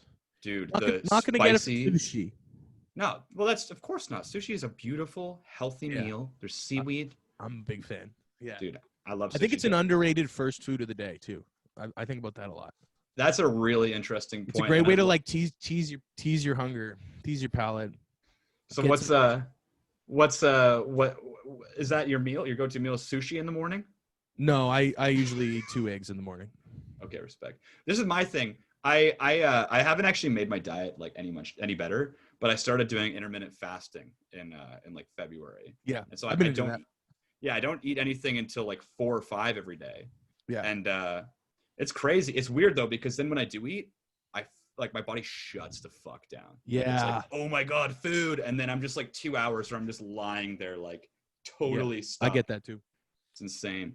But hey, it's fine. It's like the lazy person's way to lose weight. It's just don't eat, I guess. Yeah. But that also develops a host of other problems, you know? Yeah. Like it's super dangerous to I do it by neglect accident food all the time too, just because I recently got a job where I work roughly 9 to 5, but I'm working in a kitchen. Yeah. So, and you think you'd eat, but I don't.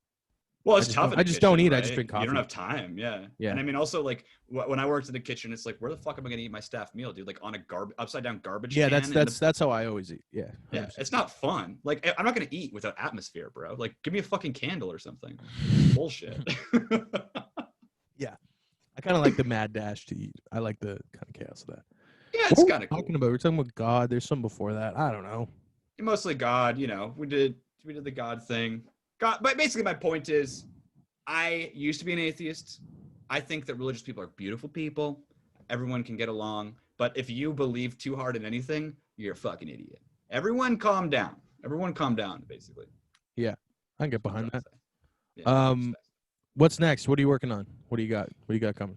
finishing up Me and Mr. Mouth Breather, which is my third record, and that should be out, I think, January, at some point in January. Me and Mr. Mouth Breather, and then I'm working on my Sea Change, basically. Okay, you're doing your Sad Boy album. Yeah, it's all nylon string guitar for the moment. I might change that. I love the sound of those, though, man. Oh, they're gorgeous. And man, again, I feel like my laziness. Are you finger picking and stuff? Like, ooh, it sounds. So I might actually get my brother on the record to finger pick, because I haven't played like instruments in years. Like I just use a MIDI keyboard, you know. So you're a Logic guy, right? You use Logic. Yeah. Logic Pro X. I think I recognize some of the VSTs you use. You used Arteria stuff in there, right? Yeah. The I heard the Mellotron. The Arteria Mellotron in there. That shit rocks. It's so good. Dude, that shit's amazing, man. Yeah. Dude, I use the demos, right? Like, I just use the demos. Wait, how? They last 20 minutes. Oh, and then you sample it, and then you bounce it. Yeah, that's just smart. Why would you pay for anything? It's too expensive. Those are too expensive. I think that I bought some VSTs. Like, I could support that. Like, the amount of work that goes into that and stuff. I bought some of the Valhalla reverbs and stuff.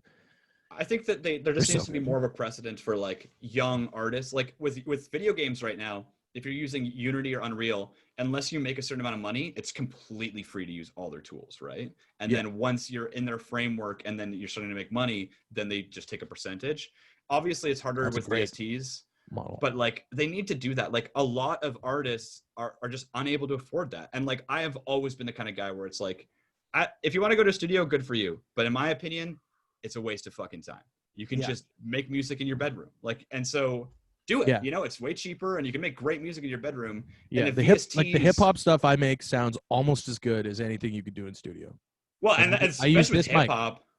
Oh, hell yeah. What is that, a 58, a Beta 58? Beta 58, yeah. It's so good. Dude. Yeah. Oh, that's a great mic, man. It's a great mic, It's not even mine. You stole it? It's my mom's. You stole it from your mom? I stole it from my mom. Yeah, I'm going to buy. She wants me to buy my own. I will. Damn. Yeah. So your mom works in audio too? Nah, she's in a choir.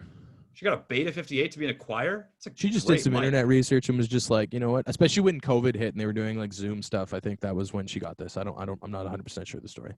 Damn. That is a great choice, man. That is a really good mic. Yeah, it's a great mic. Dude, vocals, instruments, all of it. It's great. It's also a great mic for kicks. Really? Yeah. Leisure Suit used a Beta 58 on their record. Oh, yeah. I like Leisure Suit. I forgot about those guys. I wonder what they're doing. Yeah. Oliver's around. I mean, he's also the Fort Langley guy, too. So you should hit him up for an interview sometime, man. He's hilarious. Leisure Suit. It's in my notes now. Oh, yeah. There's another thing I wanted to ask you about was, okay, sorry. What does the new record sound like? The one that you say is done.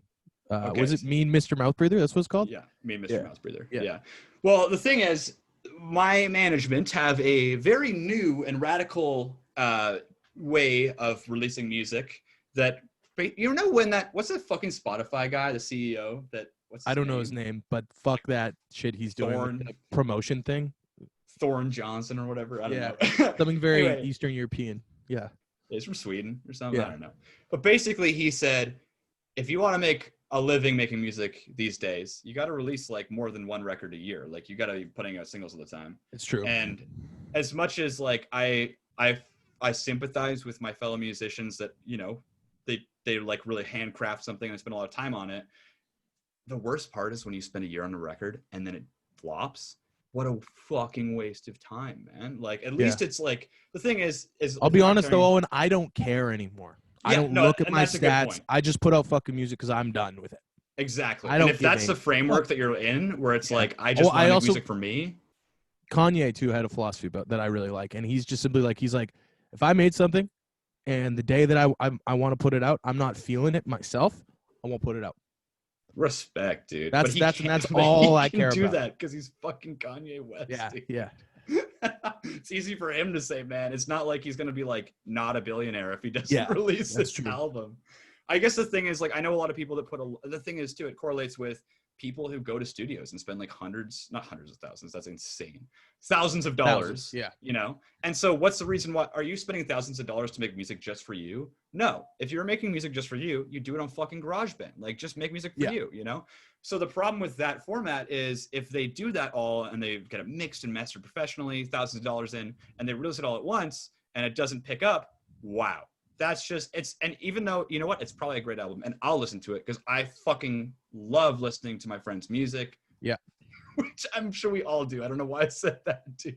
So, no, But, man, you know, I used to be really bad about that. I used to like be like, yeah, man, and I would half-heartedly listen to something. I actually listen now. I make a good point of doing that. dude, I just find it way more entertaining. Unless it's like the new Fleet Foxes album, for instance. Like I'll listen to that all day. But like most of the time, I'd rather listen to my friend's music because there's a tangible like Wait, there's a connection. new Fleet Foxes album? I didn't know that. Yeah, dude, Shore came out like 2 months ago. It's the one best before record. the one that came out after like a long time. Yeah, well, Crack Up came out in 2015, and that one was Oh. garbage. You didn't like Crack Up, eh? Oh, you like Crack Up? Yeah, that Fool's Errand song is amazing. Yeah, maybe. I thought it was maybe like I love the krautrock influence on it. It was just like it was so psyche. It was so the choral harmonies and stuff. Just fucking. Oh, I loved it. I loved it. You know what? Yeah. I think that's where I came from. Basically, what I had a problem with Crack Up is I thought that they were like It feels it was long. long, but also it's like they were such a niche band in 2010, and they were so good at what they did that I felt Crack Up was them trying to sort of be a bit more with the times, and I hated it. I'm like, don't be with the times. Do your thing. Shore is like vintage 2010 Fleet Foxes. Okay, I'll give it a listen today. Oh, it's crazy good, man. It is so good. But all that is to say, it's like, you know, regularly though, I'd rather listen to my friend's music because, yeah, like I said, there's a connection there. Like I actually know this fucking guy, so listening to a good song by somebody I actually know is so much sweeter, you know? Yeah. One also, if you've been friends with people long enough, they get better. Their music gets better. Isn't that crazy, man? I love you could that. be the shittiest fucking musician, but if you just keep at it, you're gonna make something good eventually. Yeah. Malcolm Gladwell, baby. Yeah, Let's go. 10,000 hours. Yeah. I don't love the 10,000 hours. I've talked about that before on here, but I don't love Malcolm Gladwell. I think he's a prick, but yeah. we'll talk about that some other time. Who are some of your friends? Who are some of your friends' music? Let's plug some of your dogs. Oh hell yeah! Well, Pleasure Craft, obviously. I don't know if you've heard of Pleasure Craft. But, I have heard of them, but I have not listened to them. I actually think I saw them play once. I think. Yeah, it's not the German techno band. It's like a Toronto-based, like dark band. I think they're on a label that I follow on Bandcamp. That might be it. They might be. I don't know. They were on like they were working with Coalition for a bit. I'm not sure what his label situation is right now, but okay. He got a mad shout out from Fantana recently, so I'm stoked for him for that. Hell yeah. Sick. And then other than that, I mean, we got my brother's new band Acapulco Gold. So if you ever liked any of the music, how do you spell Acapulco? I don't know. Acapulco, like the Mexican town, Acupulco, and then gold, like the like element. French or. Oh yeah. Well, he should change his fucking name. I guess when he does a French translation of the record, you'll probably yeah. When he does the dub. Yeah, Lord d'Acapulco. Yeah, hell yeah. Anyone else? Oh, there's Madeline. Is that Madeline? Yeah, so I've been working with Madeline recently. Yeah, that song slaps. That song slaps. She's great. We're doing some more sessions next month, so I hope we can get some bangers out of it. But God, she is the hardest working person I've ever met in my life. Yeah, she can sing her ass off too, man. Crazy, dude. She so good at networking. She's also an actor, and she's in this movie that just came out called Aquaslash. It's like a really low budget horror film from Montreal, and she plays like the what do you call it? Not the valedictorian, but like the class. Everyone picks the one. Like there's like valedictorian is like the nerd, and then there's the other one that's like picked by the class. Yeah. Class president. I guess so. Something like that. I don't know. She plays that, and then at one point she gets like cut in 4 pieces down a water slide. Oh, it's so good, man. She's so talented. So she's great. Also, watch out for PAX. I don't know if you heard about PAX. Like the Penny Arcade Expo PAX. Is that how it's spelled? Well, she used to spell it like that, but now it's spelled PACKS. Just got signed to Royal Mountain and another label in the States, and my brother plays drums for her. But I think I follow them on Bandcamp as well. Yeah, they are. Oh my God, she writes like crazy music, man. It's nuts. It's fucking nuts, man. That's all I can say about that. Just check it out. It's really good. It's amazing. Cool. Okay. Hey, one sec. Hey, Cam, I'm doing an interview. Hey, Cam, get out of here. It's my brother. It's all good. He just got home. Respect. Yeah. Cool. I think that's it. I think that's all we got. This is a beautiful time. Anything you want to say? I don't know, man. You took me down some great paths. It's just great chatting with you. You're a great host, man. Thanks, man. Yeah, that was a lot of fun. All right, yeah, Mouth Breather, check it out. It's good shit. On. Cheers, JP. Or should I say Jordan Peterson Meldrum? Get that in one more time. All right, cool. I'm gonna stop recording.